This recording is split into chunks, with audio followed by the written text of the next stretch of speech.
Përshëndetje të nderuar shikues, në minutat e emisionit sot Shqipëria voton, Gjirokastra zgjedh, kemi kandidatin për deputet të Partisë Demokratike të ftuar zotin Arben Ristani. Përshëndetje. Përshëndetje, kënaqësi e veçantë jam televizionin tuaj. Faleminderit zoti Ristani. Si mund ta përshkruani ju këtë periudhë 30 ditore të fushatës në qarkun e Gjirokastrës?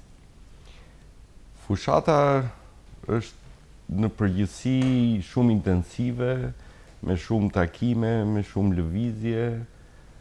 Mundohemi të prekim çdo kënd, të dëgjojmë hallet e çdo kujt, të bëjmë prezent programin e Partisë Demokratike, njohjen personale me njerëzit, pra njerëzit të na njohin më nga afër, të takohemi me ta. Ka qenë një fushat në përgjithësi e qetë, pa incidente për të thënë të vërtetën. Ka ecur në përgjithësi mbar deri tani. Në fakt Gjirokastra është një qark me një shtrirje të gjerë gjeografike.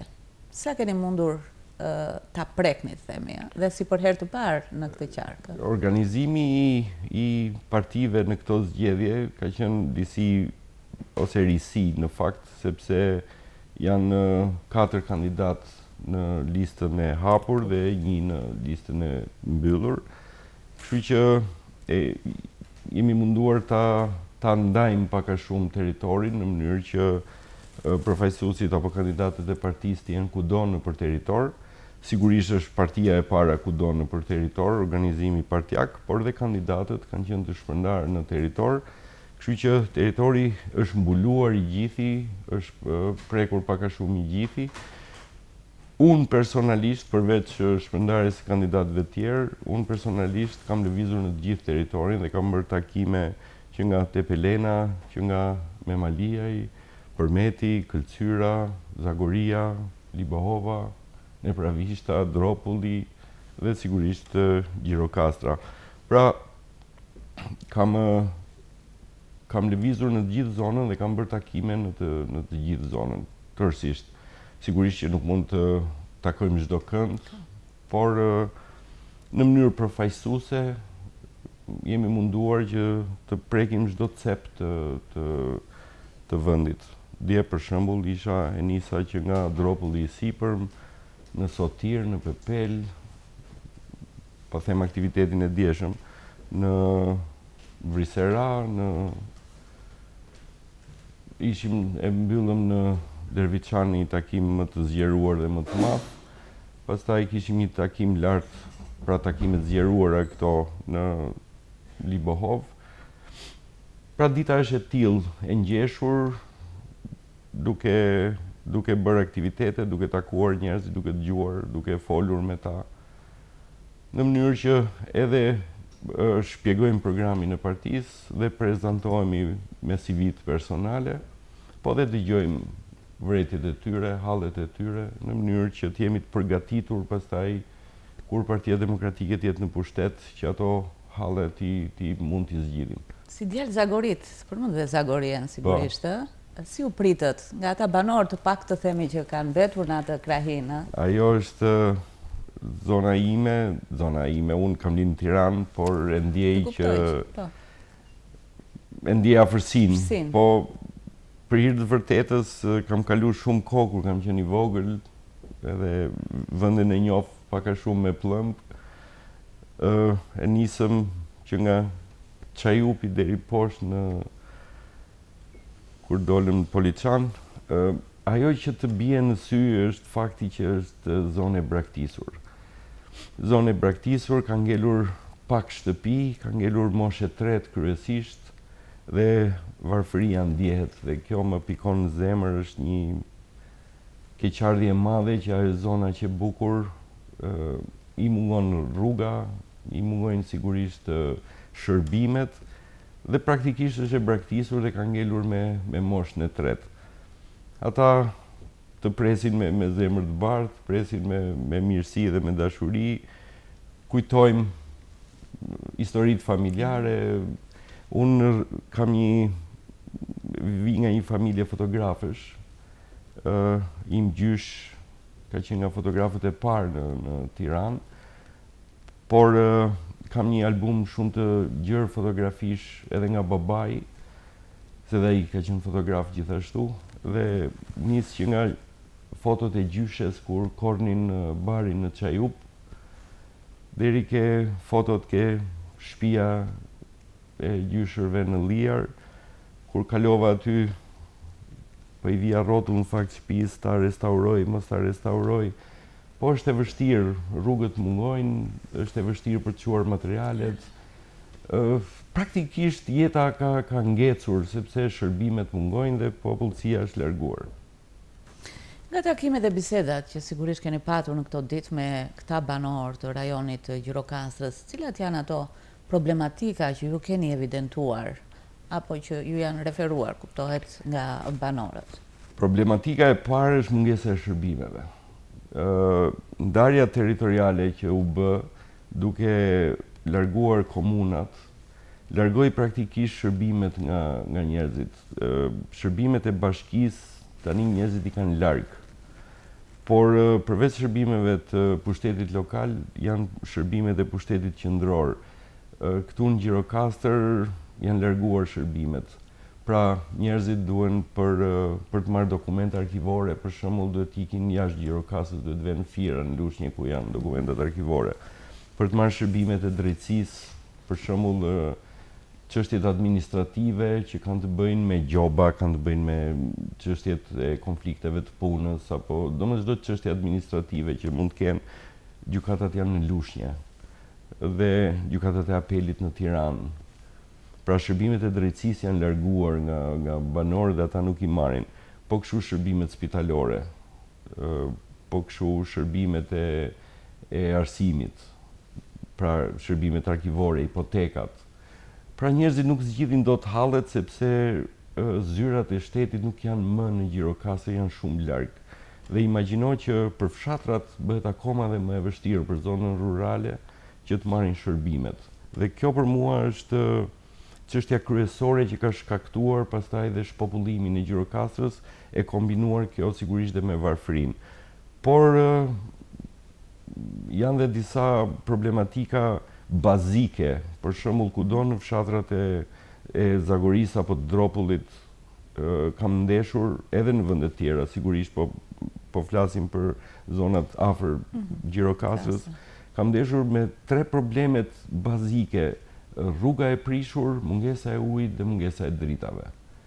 Kudo të paktën me që e kam të freskët nga që dje isha në Dropullin e Sipërm, të gjithë ankoheshin për këto 3 gjëra: rruga e prishur, drita dhe uji. Dhe këto janë bazike, domethënë në 2025 të mos kesh drita dhe ujë është skandaloze.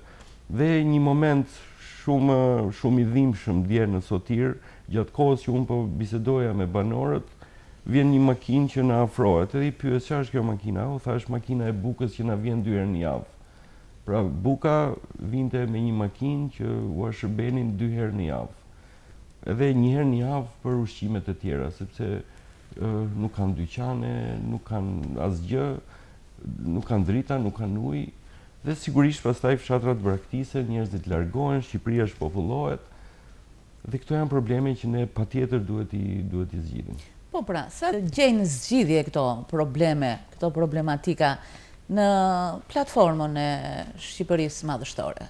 Atëherë, Partia Demokratike pikërisht për këtë i është ofruar në këto zgjedhje shqiptarëve me 3 çështje kryesore. Do t'i përmbledh në 3 drejtimet kryesore të programit Partisë Demokratike.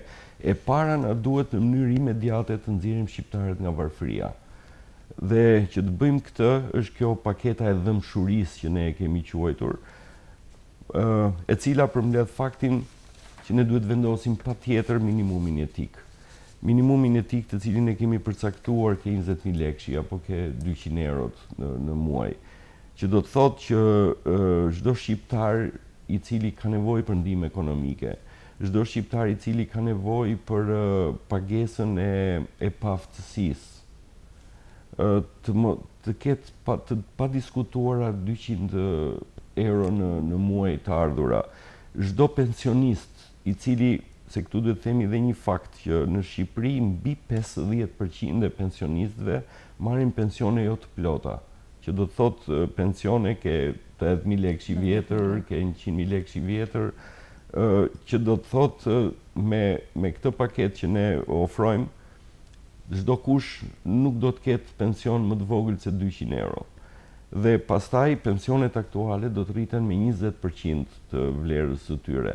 Dhe kjo do të ndodhi sipas premtimit Partisë Demokratike brenda 100 ditëve të para, që e përkthyer përsëri do të thotë që në shtator Partia Demokratike mlidhet parlamenti, bëhet qeveria, brenda dhjetorit në Shqipëri nuk do të ketë pension më të vogël se 200 euro, nuk do të ketë ndihmë ekonomike më të vogël se 200 euro, nuk do të ketë ndihmë për paaftësinë, pagesë më të vogël se 200 euro, sepse ky do të jetë minimumi etik.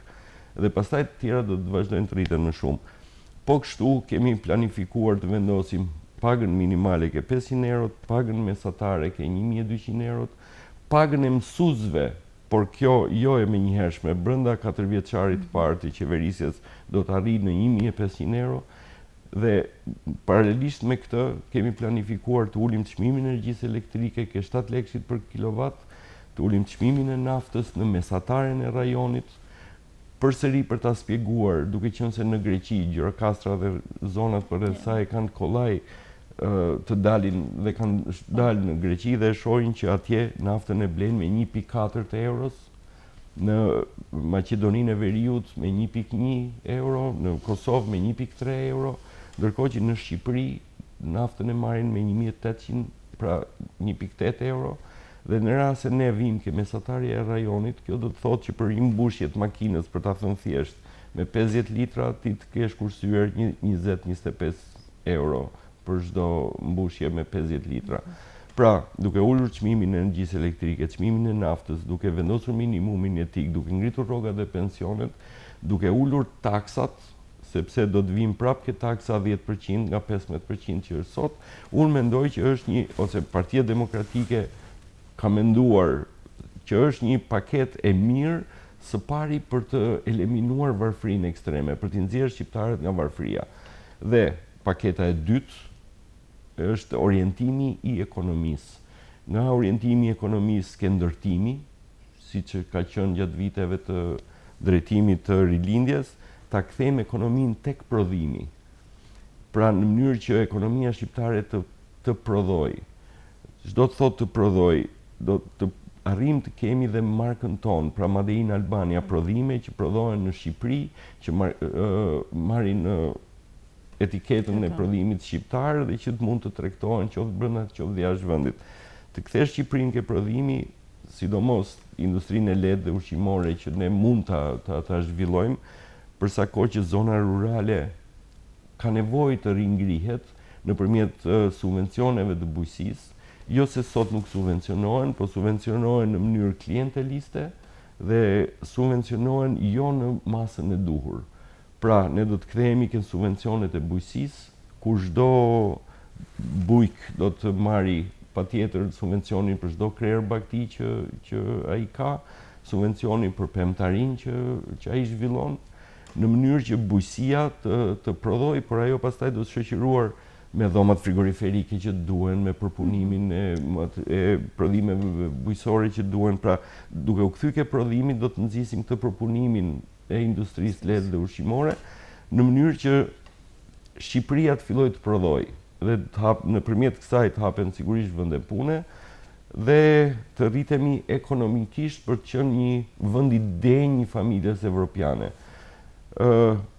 Dhe paketa e tretë përveç Shqipërisë prodhuese ka të bëjë me shërbimet që unë përmenda. Çdo të thotë shërbimet edhe një herë po e përsëris, Gjirokastra duhet kthehet patjetër në një qendër të jugut. Nuk mund të jetë një Gjirokastra qytet e barazveshme me një zonë rurale. Gjirokastra qytet duhet të jetë një qendër e jugut. Që të jetë një qendër e jugut duhet të jetë një qytet universitar, duhet të jetë një qytet me një spital universitar. Pra, duhet jetë një qytet që ka arkivat këtu, ka drejtësinë, shërbimet e drejtësisë që jepen në Gjirokastër, dhe duke u kthyer Gjirokastra në një qendër të jugut dhe duke marrë njerëzit shërbimet, ne do të arrijmë patjetër të krijojmë një jetë dinjitoze brenda vendit.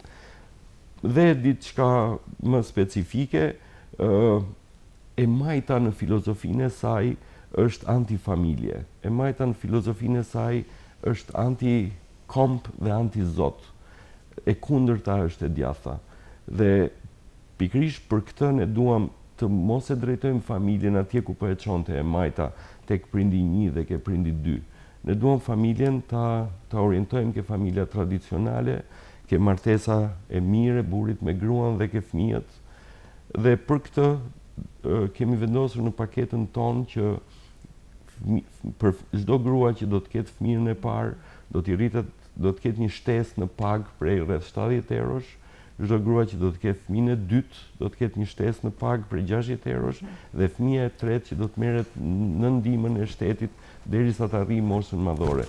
Këtë e bëjmë që ta forcojmë familjen shqiptare, që prindit mos i largojnë fëmijët e tyre dhe kemi një familje të denjë dhe që zhvillohet në mënyrë dinjitoze. Po kështu, në mënyrë që të nxisim kthimin e emigrantëve në Shqipëri, kemi menduar që 5 vjetët e para çdo emigrant që kthehet në Shqipëri për të investuar të punojë pa taksa. Pra, t'i krijojmë lehtësira të tilla të sistemit të fiskal në mënyrë që të zhvillohet biznesi dhe ata të kenë interes për të kthyer në Shqipëri. Pra, e gjitha kjo bëhet që të kemi familjen e shëndosh, të jetojmë në një ambient ku marrim shërbime dhe që zhvillohet në mënyrë normale dhe definitivisht pastaj të kemi dhe ta ndjejmë që e duam atë dheun dhe që e zhvillojmë atë dheun. Jo një atë dhe që braktiset dhe pastaj mbushet me filipinez apo me mujahedin apo me të tjerë që rilindja ka vite që i sjell në Shqipëri dhe që po ndjek një politikë antikombëtare. Si jurist në profesion, si vlerësoni sistemin e drejtësisë në Shqipëri? Sistemi i drejtësisë në Shqipëri vuan si të gjitha sistemet e tjera në drejtimin e rilindjes e cila prirës vërtetës përsëris ka ndjek një politikë antikombëtare. Dhe nga të njëjtat simptoma vuan edhe sistemi i drejtësisë. Së pari, sistemi i drejtësisë vuan nga vonesa në marrjen e drejtësisë. Pra sot kemi arritur që një gjyq që të mbyllet të shkojë në 10 vjet. Dhe keni parasysh që një drejtësi e vonuar është një drejtësi e munguar. Pra në rast se ti vonon në dhënien e drejtësisë, drejtësia humbet efikasitetin e saj, humbet interesin e saj dhe praktikisht është një drejtësi që nuk jepet. Dhe sot në Shqipëri gjyqet shkojnë në 10 vjet. Kjo ka ardhur sepse me të filluar këtë reformën e famshme në drejtësi rilindja e la vendin 5 vjet pa gjykatë lartë. Duke lënë vendin 5 vjet pa gjykatë lartë, u mblodhen me mira dosje të pashqyrtuara, të cilat krijuan këtë lloj vonese që unë po them. Pra vuan së pari nga vonesa, vuan së dyti nga aksesimi i drejtësisë. Ç'do të thotë aksesimi i drejtësisë? Qytetarët duhet ta kenë zyrat e gjykatës apo gjykatën duhet ta kenë në vendin e tyre, në qytetin e tyre. Në momentin që ti do të vesh në Lushnjë për të bërë gjyqin administrativ, do shpenzosh kohë, do shpenzosh para, mund të jesh në pamundësi për të vajtur dhe për ta ndjekur. Pra bëhet drejtësia shumë e shtrenjtë për ta marrë dhe në momentin që drejtësia bëhet e shtrenjtë, praktikisht ty të mungon marrja e drejtësisë. Largohet, pra nuk është e aksesueshme me kollaj. Po kështu, duke u mbledh gjykatat e apelit në Tiranë, çdo gjirokastrit, po jo vetëm çdo gjirokastrit, çdo Tropojan, çdo Shkodran, çdo Sarandit, duhet vej në Tiranë për të ndjekur gjyqin. Dhe përsëri është e njëjta gjë, aksesi ke drejtësia largohet, vonesat shtohen dhe praktikisht drejtësia humbet kuptimin sepse nuk merret në kohën e dur, në momentin e dur, kur qytetarët kanë nevojë për ta marrë drejtësinë. Imagjinoni që ndërkohë kemi një shtet i cili sillet në mënyrë arrogante, nuk i respekton qytetarët, i vjedh dhe i grabit qytetarët dhe çështjet që duhet shkojnë ke drejtësia shtohen, po ndërkohë drejtësia vonohet, drejtësia është larg, është e pa aksesueshme dhe praktikisht kjo që ne quajmë reformë nuk ka qenë një reformë për ta çuar në një nivel më të lartë drejtësinë, po për ta çuar në një nivel më të ulët akoma. Prandaj dhe Partia Demokratike përsëri ka një plan edhe në fushën e drejtësisë, lidhur me faktin që unë ju thash që shërbimet ne duhet t'i afrojmë ke njerëzit, duhet të afrojmë drejtësinë ke qytetarët, ta kenë më të aksesueshme për ta marrë, duke shtuar patjetër dhe numrin e gjyqtarëve apo specialistëve të drejtësisë që punojnë në këtë fushë, po e njëjta gjë është edhe në fushën e mjekësisë. Shikoni, ka dhe një moment që më duhet ta theksoj. Rilindja në përgjithësi, pra pushteti i Ramës, ka qenë një fasadë totale.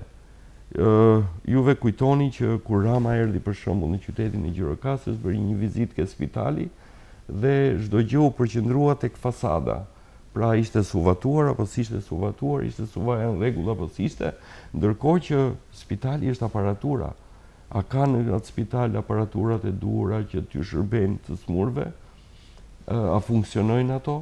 A janë mjekët e duhur në sasi dhe në cilësi që t'ju shërbejnë qytetarëve? Pra në thelb mjekësia është mjeku, është aparatura, është ilaçi, pastaj është fasada, suvaja, lulet, etj.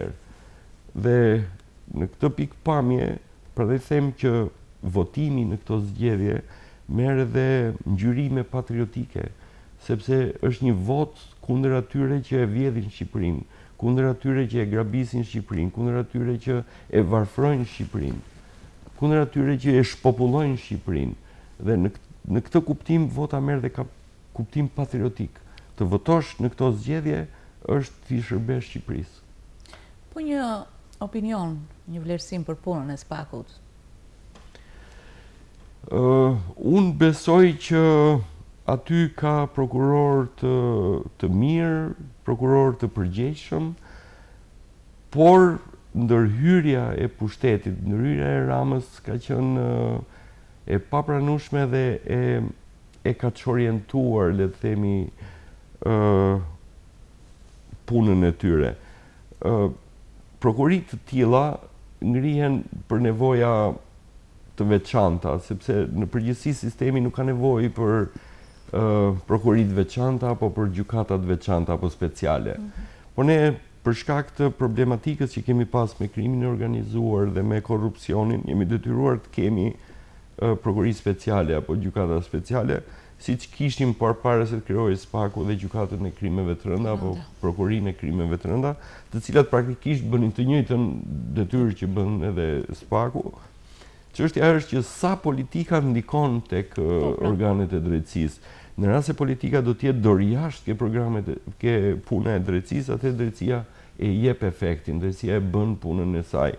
Por ajo që është e dukshme është që SPAK-u nuk i ka shpëtuar dot ndikimit të politikës, dhe kjo është e dukshme në përzgjedhjen që bën kur në goditjet, në mungesën e thellësisë në hetim, e vënies para përgjegjësisë për ato akuza që duhet, dhe jo për ato akuza të cilat janë më të lehta për tu në dukje. Si vjet, për herë të parë kemi dhe votën e diasporës. Si keni punuar ju si parti, por edhe si individ, ndoshta për ta marrë këtë votë, për ta fituar?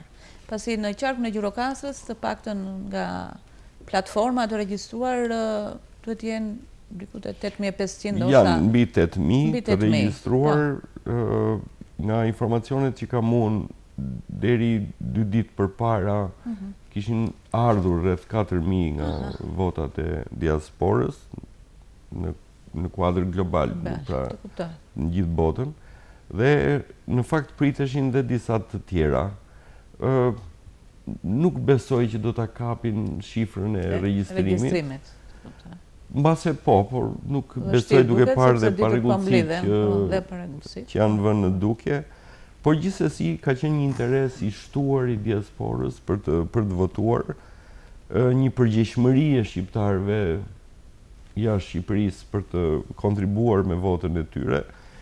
Ne kemi punuar duke i kontaktuar, pra ata kanë qenë të evidentuar sepse kanë qenë të regjistruar, dhe ne kemi punuar me strukturat tona për t'i identifikuar, dhe sigurisht që kemi punuar me ta nëpërmjet lidhjeve telefonike apo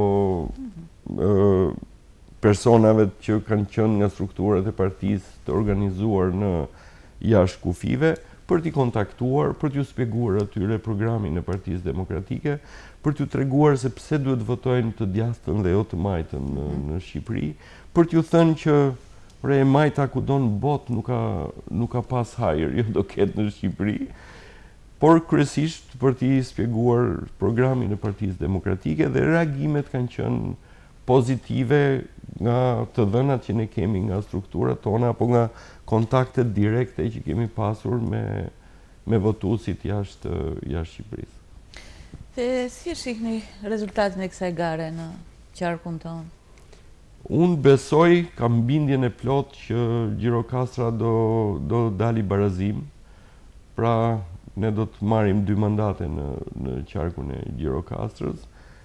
Është një arritje jo e vogël, duke parë dhe historikun e zgjedhjeve, por kam bindjen që Gjirokastra ka reaguar, e ndjej ke bisedat, ke takimet me njerëzit, pakënaqësia është në maksimum, qytetarët duan zgjidhje dhe ata e kuptojnë që e vetmja mënyrë që ata kanë për të gjetur zgjidhjen e tyre është vota, dhe vota e tyre për shkak të rregullit që kanë zgjedhjet është 1 në 4 vjet, dhe vota nuk duhet shpërdoruar sepse nuk voton muajin tjetër prap. Voton këtë herë dhe do votosh mas 4 vjetësh. Dhe në qoftë se e shpërdoron, kusure do t'i kesh në kurriz. Dhe unë shikoj një përgjegjësi, një bindje tek njerëzit që për rëndësinë e votës dhe mundësinë që ata kanë për ta ndryshuar vendin, për të bërë më të mirën për veten e tyre dhe për vendin ku jetojnë. Kështu që kam pothuajse bindjen e plot që jemi në rezultatin 2-2 në Gjirokastër. Po, mund të kujtosh... Sigurisht, kur të ndodhin zgjedhjet, nuk mund të them që, si tha, do bëhen dardhat se më hajnë mua, po. Por gjithsesi shoh mënyrën se si reagojnë, është shumë afër. Shumë bukur. Edhe një herë mund t'ua kujtoni zgjedhësve përse duhet votojnë në numrin 1 dhe Partinë Demokratike dhe koalicionin për Shqipërinë Madhështore. Unë do t'ju thosha zgjedhësve që edhe një herë përsëris vota ka një rëndësi maksimale. Votën e keni 1 në 4 vjet, mundësinë për të ndikuar për jetën tuaj më të mirë e keni 1 në 4 vjet. Këtë herë do të ndodhi ditën e diel, kështu që duhet menduar mirë, vota nuk është tifozlik. Politika të ndikon jetën, o ta bën më të mirë, o ta bën më të keqe. Kujtoni që keni hequr 12 vjet në ndërtimin e rilindjes, dhe unë besoj që vota këtë herë duhet trajtuar si vot patriotike. Vot për kombin, vot për familjen, vot për jetën tonë më të mirë. Dhe që t'i arrijmë këto, duhet ta trajtojmë si patriot. Nuk mundet të votojmë hajdutrit, nuk mundet të votojmë ata që na kanë grabitur dhe kanë shpopulluar Shqipërinë dhe kanë varfëruar Shqipërinë. Të falenderoj, suksese. Falenderit juve për mundësinë. Të nderuar shikues, ishim me zotin Arben Ristani, kandidat për deputet i Partisë Demokratike në qarkun Gjirokastër. Ndahemi bashkë në Ruta Kopshë.